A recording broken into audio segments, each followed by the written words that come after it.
Vamos falar sobre os capítulos 17, 18 e 19 do Apocalipse. E aqui no capítulo 17 nós já temos a visão da outra mulher, né, do Apocalipse. Essa é a igreja falsa que é a prostituta que se une com o mundo. Ele viu a grande prostituta que está sentada sobre a besta cor de escarlata. Então, aquela mulher gloriosa de Apocalipse 12 é a igreja gloriosa, pura e santa. E ela representa Jerusalém. E essa mulher prostituta representa Babilônia. Então, a Bíblia toda está comparando essas duas cidades, Jerusalém e Babilônia. A virgem que é pura, que é santa, que vai casar com Jesus e está grávida do filho de Jesus, e a prostituta que se mistura à igreja falsa, que se mistura com os governos, com dinheiro, com poder, com todas essas coisas, né? E no fim, então, você vê que ela está montada nessa besta, e aí se fala que no fim, o versículo 16 do 17 fala, os 10 chifres que viste a besta, esses odiarão a prostituta, e a tornarão desolada e nua, e comerão as suas carnes e a queimarão no fogo, porque Deus expôs nos corações o executarem o intento dele, chegarem a um acordo e entregarem a besta o seu reino até que se cumpra as palavras de Deus. E a mulher que viste é a grande cidade que reina sobre os reis da terra. Uma grande cidade que reina sobre os reis da terra é Roma, na época de João. Inclusive João foi exilado por Roma para a ilha de Patmos, onde ele teve essa visão. E Roma, aí nós não vamos entrar nesses detalhes todos assim, mas Roma foi um dos maiores impérios, né, e estava representado naquela imagem que Daniel viu, que depois ia dividir em 10 dedos dos pés, que barro e ferro misturado, que se tornou a Europa moderna, né, o mundo ocidental. E Roma é uma coisa interessante, a Roma como império ele foi destruído, mas no lugar dele surgiu a igreja romana, que também dominou sobre a Idade Média. Depois a igreja também perdeu a força e tal. Então assim, nós vemos várias coisas, a besta que era e que não é, que vai voltar a ser. Nós vemos muitas enigmas, muitas coisas assim, surgindo, né? Que no fim tudo se resume em uma coisa só. Alguém é do céu e é puro e é santo, e alguém mistura com a terra e quer poder e quer dinheiro. E você vê nesses países comunistas, por exemplo na China, que tem a igreja oficial e tem a igreja subterrânea. Mas você vê que no fim até a igreja oficial é perseguida, que ele diz que no fim o sistema do governo vai ficar com raiva, vai usar a prostituta para ganhar poder, mas depois vai se irar contra ela. Então é uma bagunça. Mas nossa pergunta no último vídeo foi o seguinte, por que nos últimos dias vai parecer que o mal é forte e o povo de Deus é fraco? E aí nós vemos aqui uma dica aqui no versículo 17 que nós acabamos de ler, do capítulo 17, diz, porque Deus expôs os corações a executarem o intento dele, chegarem a um acordo, entregarem a besta o seu reino, até que se cumpra as palavras de Deus. Então, se volta aqui para o 13, que também está falando sobre a besta, 13, versículo 7, ele diz, também lhe foi permitido fazer guerra aos santos e vencê-los, e Deus-lhe autoridade sobre toda a tribo, povo, língua e nação. E adorarão todos que habitam sobre a terra, esses cujos nomes não estão escritos no livro da vida do Cordeiro, que foi morto desde a fundação do mundo. Se alguém tem ouvidos, ouça. E Daniel também, que tem muita coisa sobre essas bestas e essas imagens e essas coisas aqui, fica muito claro que esse sistema perverso do mundo, que esse sistema do anticristo, esse sistema globalizado de governo, de controle da vida dos homens, essa marca da besta, esse dragão, esse espírito de blasfêmia, essa perseguição da igreja verdadeira, esse conluio com a igreja falsa e depois querendo destruir a igreja falsa também, sabe, tudo isso só acontece porque é permitido por Deus. Presta bem atenção, é muito importante você entender isso. Deus permitiu, aí diz aqui no 13, versículo 7, acabamos de ler, né? Ele fala assim, foi permitido fazer guerra aos santos, vencê-los, Deus de autoridade sobre toda a tribo, povo, língua e nação. Então, assim, vai parecer nos últimos dias que o inimigo é forte e o povo de Deus é fraco. Por quê? Essa é uma boa pergunta. Eu quero só que você volte comigo para João capítulo 19, quando Jesus encontra com Pilatos, só para você ter uma dica, sabe, sobre isso, porque é muito interessante isso aí. Sabe, você tem que parar e pensar, porque isso te dá muito alívio, sabe? Quando as forças do mal nos últimos dias começarem a dominar, você não precisa ter medo, porque eles não têm força a não ser que Deus permita.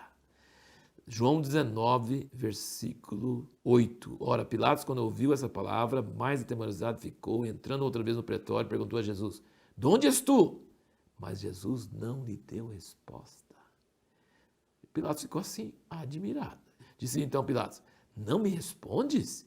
Não sabes que tenho autoridade para te soltar e autoridade para te crucificar? Respondeu Jesus: nenhuma autoridade teria sobre mim se de cima não te fora dado. Tá vendo?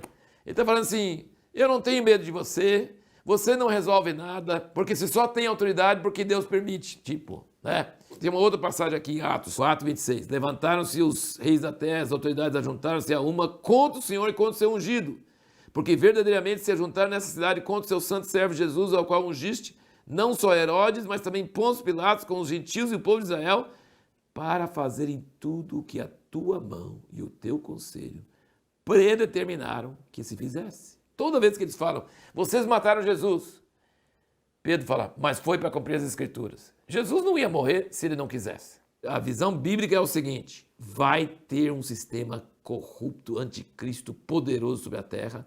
Nós vamos ver a mentira dominando a terra. Nós vamos ver o povo de Deus sendo perseguido, morto. Nós vamos ver todo mundo se alegrando e achando que ganharam e achando que agora eles têm o sucesso.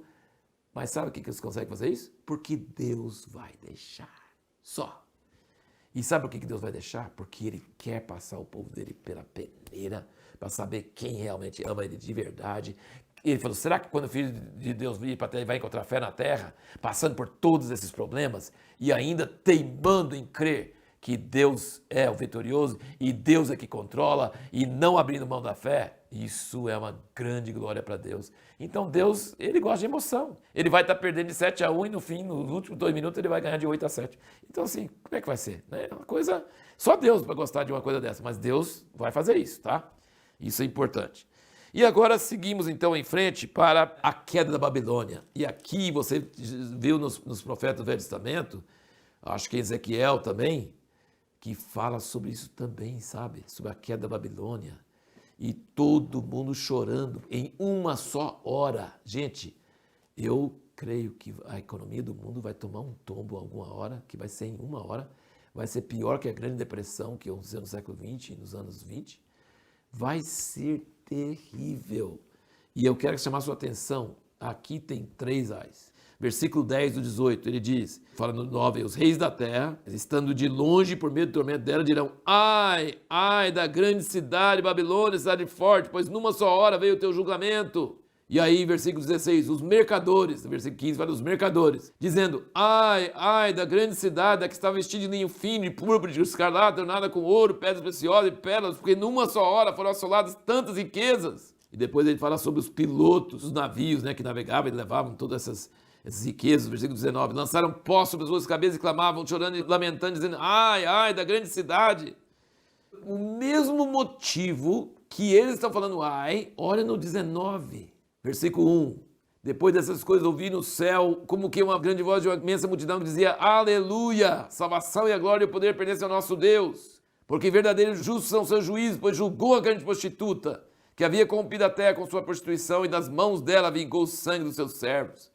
Versículo 3, e outra vez disseram, aleluia, e a fumaça dela sobe pelo século. Tá vendo? O motivo das aleluia é o mesmo motivo que os outros estão falando ai. Uns estão falando ai e os outros estão falando aleluia.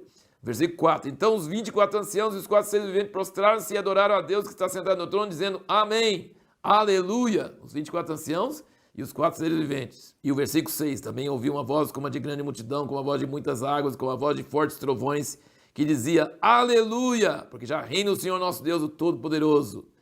Regozijemo-nos e exultemos e demos-lhe a glória, porque são chegadas as bodas do Cordeiro, e já a sua noiva se preparou. E foi-lhe permitido vestir-se de linho fino, resplandecente e puro, pois o linho fino são as obras justas dos santos. Isso aqui explica o que é o linho fino, aquelas roupas brancas que a gente falou. São as obras de justiça dos santos. Lava no sangue do Cordeiro e depois pratica obras de justiça, e a noiva veste dessas obras.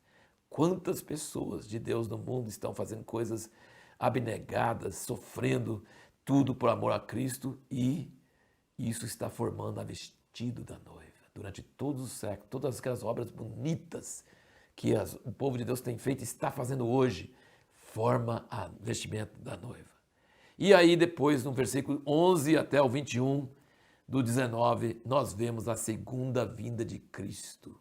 O Cordeiro está montado no cavalo branco e ele vai vir e vai ferir as nações.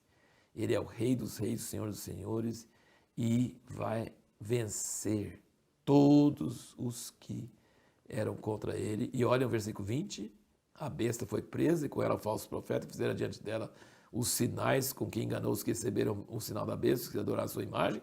Esses dois foram lançados vivos no lago de fogo, que arde com enxofre. E os demais foram mortos pela espada que saiu da boca daquele que estava montado no cavalo. Todas as aves se fartaram das carnes dele. E a pergunta que nós vamos responder no próximo vídeo é, de acordo com as últimas palavras da Bíblia, o que precisamos fazer para ser bem-aventurados?